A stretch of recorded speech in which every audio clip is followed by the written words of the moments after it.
Kalau misalkan nanti mau panen, kita tinggal ambil aja dari sini. Nih.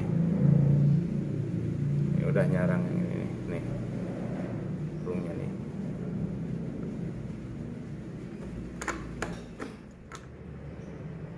Assalamualaikum warahmatullahi wabarakatuh. Sehat selalu, kicau mania dimanapun berada. Bertemu lagi bersama saya. Sekarang saya lagi di kandang ternak ya, ternak murai batu. Nah, di sini saya mau berbagi pengalaman. Jadi untuk teman-teman yang mau ternak murai batu atau mau nyoba ternak, silahkan simak terus videonya sampai akhir. Jangan lupa subscribe, like, komen, dan aktifkan loncengnya. Langkah-langkah awal untuk ternak murai batu ini, teman-teman harus nyiapin kandang ternaknya dulu ya. Di sini saya kandang ternak ukurannya kurang lebih 1,5 meter depannya, mukanya, kali panjangnya ke belakang itu 2,5 meter. Jadi 1,5 meter dikali 2,5 meter untuk kandang ternak punya saya. Kalau untuk teman-teman boleh ukurannya lebih kecil boleh, atau ukurannya sama atau lebih besar boleh. Nah, untuk kandang ternak ini kalau misalkan tingginya itu kurang lebih 2 meter, itu 2 meter paling minimal ya teman-teman. Karena untuk menunjang juga, kalau misalkan tingginya 2 meter biasanya burung lebih nyaman. Untuk instalasinya juga diperhatikan ya, dari mulai pencahayaan, terus udara, itu nanti bisa disesuaikan sesuai dengan tempat teman-teman ya yang mau ternak. Nah, di sini juga teman-teman harus perhatikan, kalau misalkan udah nih kandang ternaknya udah jadi, teman-teman harus nyiapin fasilitasnya. Jadi untuk fasilitasnya itu tempat jangkrik, tempat untuk makan ya, itu biasanya saya pakai dari ember. Ember biasanya ember yang ukuran sedang lah. Terus untuk mandi sama minumnya, saya di sini pakai baki. Itu biasanya minum sama mandi di situ. Cuman tiap hari harus diganti ya untuk airnya. Lalu teman-teman siapin juga tempat buat kroto atau buat ulet ya, cepuk kecil atau apa aja ya. Yang penting tempat untuk kroto atau untuk ulet. Kalau misalkan udah, fasilitasnya udah, nah teman-teman harus siapin juga media untuk sarang. Jadi di sini saya pakai daun pinus ya, sama injuk. Untuk media sarang murai batu saya pakai pinus sama injuk. Nah, kalau misalkan udah siap semua, kandang siap, fasilitas udah siap, media sarangnya juga udah siap, baru teman-teman nyiapin indukannya. Kalau bisa indukannya ya cari yang istilahnya udah mapan lah. Kalau yang udah siap kawin itu biasanya usia betinanya itu 9 bulan, kurang lebih usia 9 bulan sampai 1 tahun itu betina udah siap kawin biasanya. Tergantung nanti bisa dilihat juga dari tingkat birahinya dan sifat-sifatnya ya untuk betinanya. Nah, kalau misalkan si jantan, saya biasanya di sini ditempel dulu sebelum dimasukin, sebelum diternakin atau sebelum mereka kawin. Saya untuk cara menjodohkannya itu, yang pertama si betina dimasukin dulu ke kandang ternak. Nah, lalu si jantan ditempel aja dulu. Mau di luar boleh, cuman harus lihat ya, sama betina sama jantan harus saling lihat. Ataupun mau di dalam kandang ternaknya juga boleh si jantannya. Cuman si jantan pakai kandang dulu. Jadi jangan langsung disatuin, jangan. Nah, setelah penjodohan itu kurang lebih biasanya ada yang cepat ya, ada yang lambat, dan juga ada yang dimasukin langsung dua-duanya, ada biasanya ada gitu. Cuman kalau saya di sini sistemnya penjodohan dulu biar aman. Untuk apa? Jadi kita harus tahu juga ciri-ciri si murai batu yang betina itu. Karena kalau misalkan kita tidak tahu ciri-cirinya, yang udah birahi, yang udah siap kawin ya, itu beresiko juga gitu. Nah, kalau misalkan yang betina udah masuk kandang ternak, yang jantan ditempel, kalian tinggal perhatikan dulu. Jadi untuk ciri-ciri murai betina yang siap kawin itu, yang udah birahi, ciri-cirinya yaitu dia nanti ngangkut sarang sendiri. Ngangkut sarang terus, yaitu tadi medianya itu pines sama injuk ya, ngangkut sarang terus. Nah, si jantan itu harus yang mapan, kurang lebih pejantan itu harus yang dewasa ya.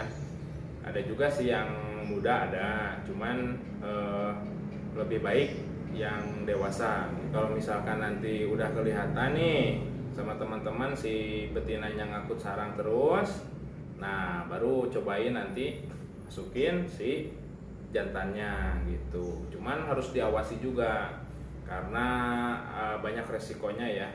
Yang pertama, resikonya itu bisa dibantai si betinanya, karena menurut saya murai batu itu atau si burung itu hanya punya nafsu saja, gak punya akal. Dalam artian si jantan kalau misalkan udah siap, udah birahi, udah pengen kawin, ternyata si betinanya itu belum siap atau belum birahi, nanti bisa dibantai sama jantannya. Nah, itu resiko yang pertama. Untuk resiko yang kedua, misalkan udah bertelur, kadang-kadang ada yang langsung netes, ada yang jong ya, ada yang nggak netes. Itu faktornya kenapa? Bisa jadi karena si betina udah terlalu birahi dari pakan, itu bisa jadi telur juga tanpa dikawin sama si jantan gitu. Makanya kita menjodohkan itu harus tahu ya posisinya, juga harus paham dulu nih udah siap belum antara jantan dan betina untuk kawin gitu.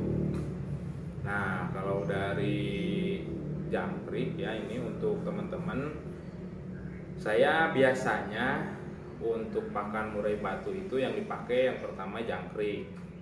Nah, jangkrik ini sebelum dimasukin ke kandang ternak, sebelum dikasih ke indukan, itu harus dikasih makan dulu jangkriknya. Kurang lebih biasanya dikasih makan itu sama daun-daunan atau sama kur atau buah apa aja lah yang mungkin berprotein ya, bervitamin gitu. Nanti sesudah si jangkriknya dikasih makan, baru dikasih ke murai indukan kalian gitu. Supaya apa? Biar protein dan vitaminnya tercukupi ya untuk murai batu. Itu tujuannya untuk kesehatan gitu. Nah, dan sekarang saya mau lihatin ya kandang ternak saya. Ini saya lagi menjodohkan juga nih, baru kurang lebih 3 hari ya saya baru menjodohkan nih. Sekalian saya mau lihatin medianya juga, untuk tempat sarangnya juga ya, sama fasilitas-fasilitasnya juga. Yuk simak terus sampai akhir videonya ya. Yuk.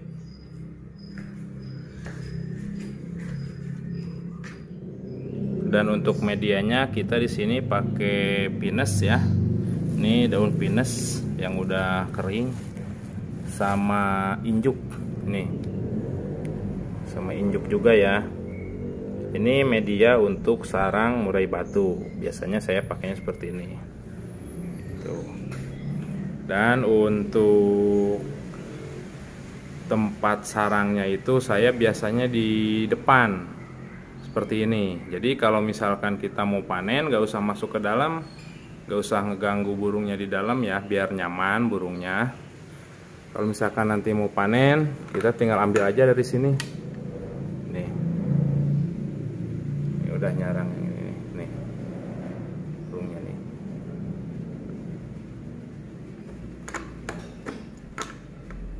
Nah, gunanya ini, jadi untuk panen kita bisa lebih simpel.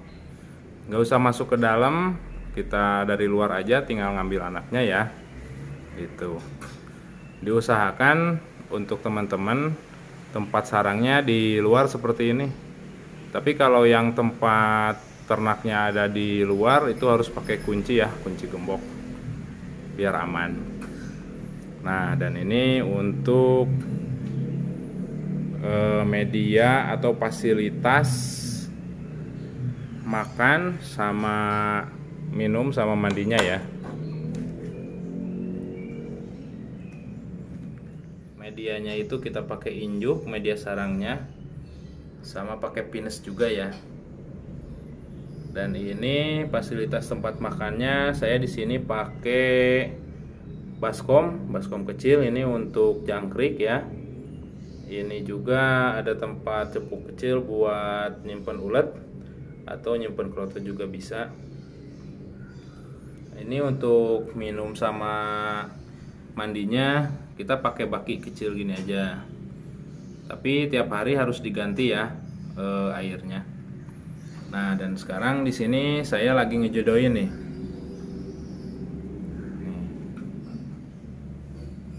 Untuk ngejodohin, biasanya saya di sini ditempel dulu kayak gini. Nah, ini untuk penjodohan ya. Caranya penjodohan ini seperti ini.